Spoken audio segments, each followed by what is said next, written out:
Bonjour à tous, ici Maïtela et je vous retrouve pour la deuxième vidéo du thème du mois de février, à savoir redessiner les scènes de films ou de séries. Mais d'abord, un petit thé.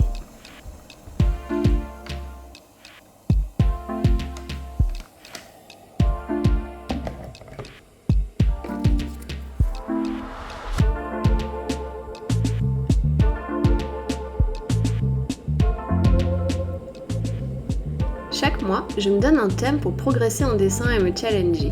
Là, je suis partie sur une scène du film Big Fish. Vous l'avez déjà vu? Moi, je l'ai adoré. C'était un vrai challenge pour moi cette illustration parce que le fond est assez travaillé et organique. Allez, je vous emmène avec moi pour le process.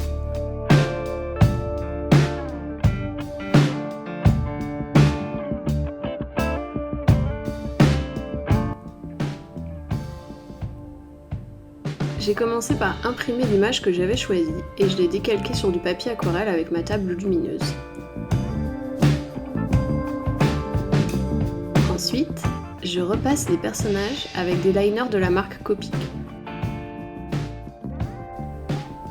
Je ne vais pas repasser le reste parce que je voudrais que les fleurs restent un petit peu floues, comme si on avait réglé le focus de l'appareil photo uniquement sur les personnages.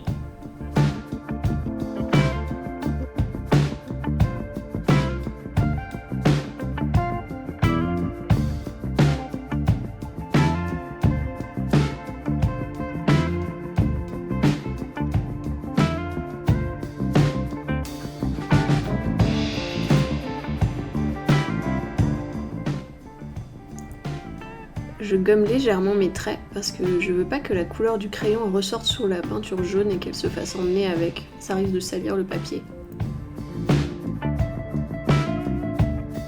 Maintenant je commence à peindre, je vais utiliser pour cela de l'aquarelle.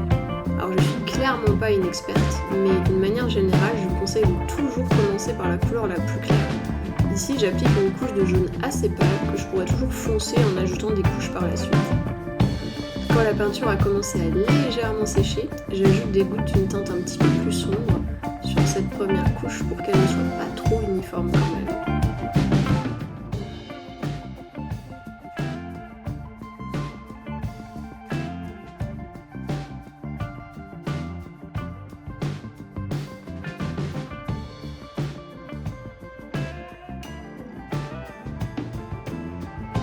Là, j'ajoute du masking fluid, enfin fluide de masquage en français.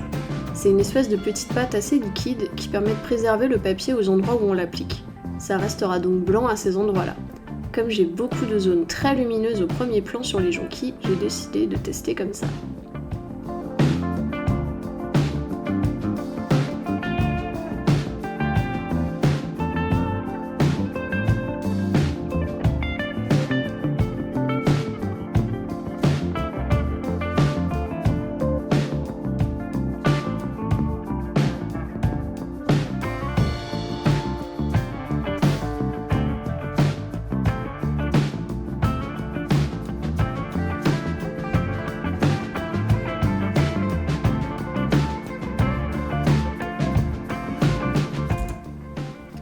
Hop, là vous voyez au changement de luminosité qu'on est passé sur un autre jour. Du coup j'ai un petit peu avancé sur la couche de jaune pâle, j'ai rajouté comme vous voyez des couches plus sombres pour commencer un petit peu à dessiner les jonquilles. Et maintenant on passe au vert, là aussi une couche très claire où je laisse tomber de temps en temps des petites taches un petit peu plus sombres pour que ce soit pas trop uniforme.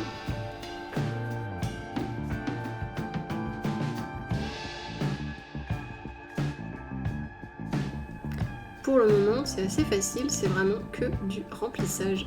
J'ai l'impression de faire un tableau au numéro.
Maintenant on passe à ma partie préférée, peindre les personnages.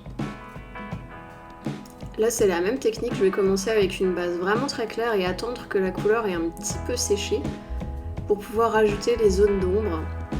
Ça permet que la couleur ne se diffuse pas trop n'importe où et de pouvoir quand même contrôler les endroits où vous voulez des ombres ou pas. Après, si maintenant vous faites une tache, vous pouvez tout simplement tout de suite venir un petit mouchoir pour l'effacer. J'aime bien ajouter également une touche de rose sur les joues et au niveau des articulations.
Allez, maintenant il est temps de donner des tiges à toutes ces petites jonquilles.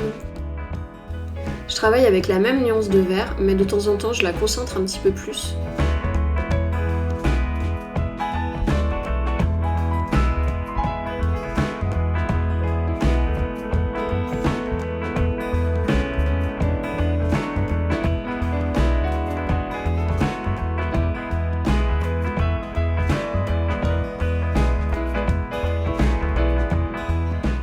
Maintenant que tout ça est sec, il est temps de passer aux finitions avec les crayons de couleur. Je trouve ça vraiment agréable de travailler par-dessus l'aquarelle avec des crayons, parce que ça permet d'être vraiment très très précis pour des petites zones où ce sera peut-être plus difficile de revenir avec le pinceau. Ça permet aussi de faire des dégradés d'une manière beaucoup plus facile, je trouve, qu'avec de l'aquarelle. En tout cas, on peut mieux contrôler ce qu'on fait. Donc je vais venir repasser sur toutes mes jonquilles pour leur donner un peu plus une forme de jonquille et définir les fleurs les unes des autres. Au niveau des crayons de couleur que j'utilise là, c'est des Polychromos de Faber-Castell. Pour moi, c'est vraiment les meilleurs. Et l'intérêt qu'ils ont également, c'est que c'est pas des crayons aquarellables, ils sont à base d'huile en fait.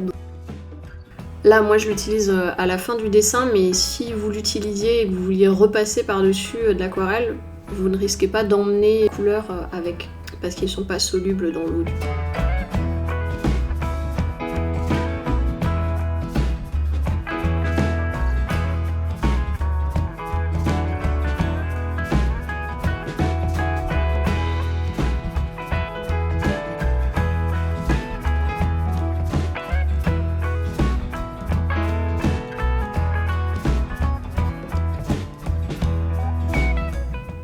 Là, je viens vraiment apporter de la profondeur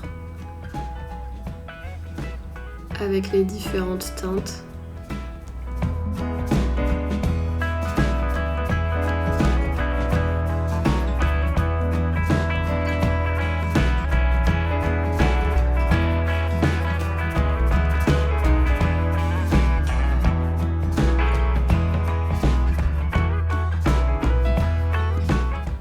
Là, je me suis rendu compte encore une fois que j'étais en train de salir tout mon dessin. Ne faites pas comme moi.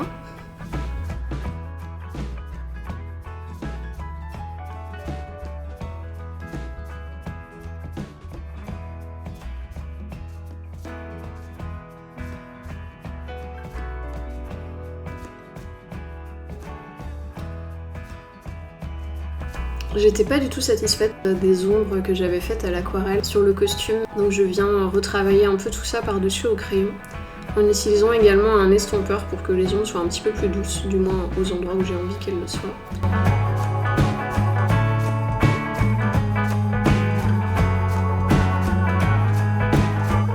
Et maintenant on passe aux cheveux.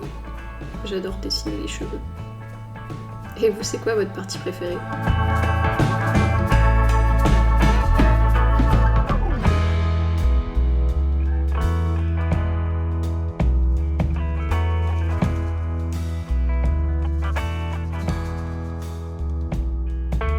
Je reviens maintenant repasser un petit peu à nouveau parce qu'on avait vraiment perdu de la définition avec les différentes couches de peinture. Ça va bien faire ressortir mes personnages comme ça. Hop, j'ajoute quelques petites touches de blanc dans les cheveux et dans le visage.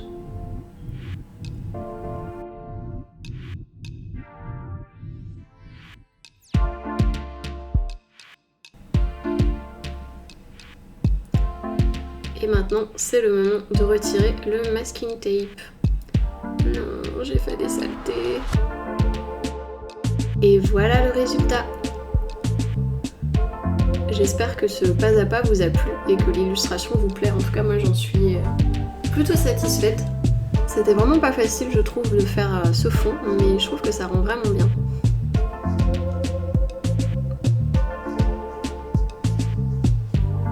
Si cette vidéo vous a plu, n'hésitez pas à vous abonner et à me laisser un petit pouce vers le haut, c'est gratuit et ça m'aide pour de vrai. Je vous retrouve la semaine prochaine pour une nouvelle vidéo et en attendant, soyez créatifs!